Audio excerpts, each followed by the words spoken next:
Probably took about 6 months to be able to get everything together. And I know some people will look at a space like this and think there's no way that you could be producing shots out of here that anybody's going to be paying. But right now, I'll put them up. I'll show you what I've done in this studio.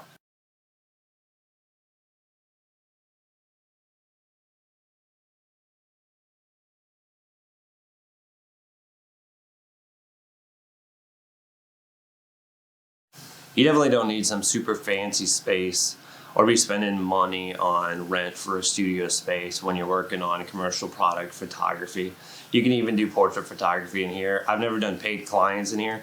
A lot of the stuff that I've done with portraits in studio has been friends, family members, things like that. Just different work that I've done. Any of my paid portrait stuff is usually done outside.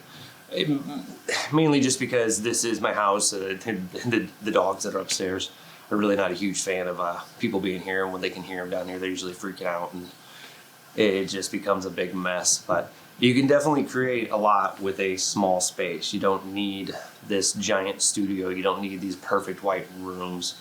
It's all in the way that you set it up, the way that you make it your own. It is definitely achievable and something that can be done.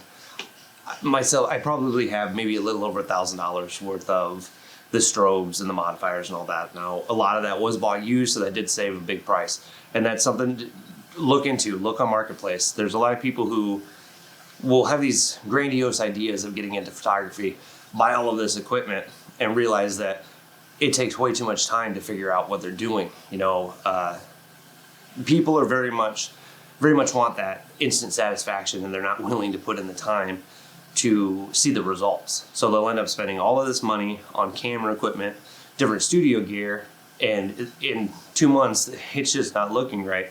So they'll sell it off and they'll move on to whatever their next great adventure is. And that's a great thing for you, because you can buy a lot of this stuff used on the marketplace or on whatever sites, eBay and stuff like that. Just keep an eye out, keep looking for it, know what it is that you're looking for, and find it, and you can put something together like this. You could easily have a studio that's capable of doing a lot of the shots that I had shown in a small room. You don't need a very big space at all.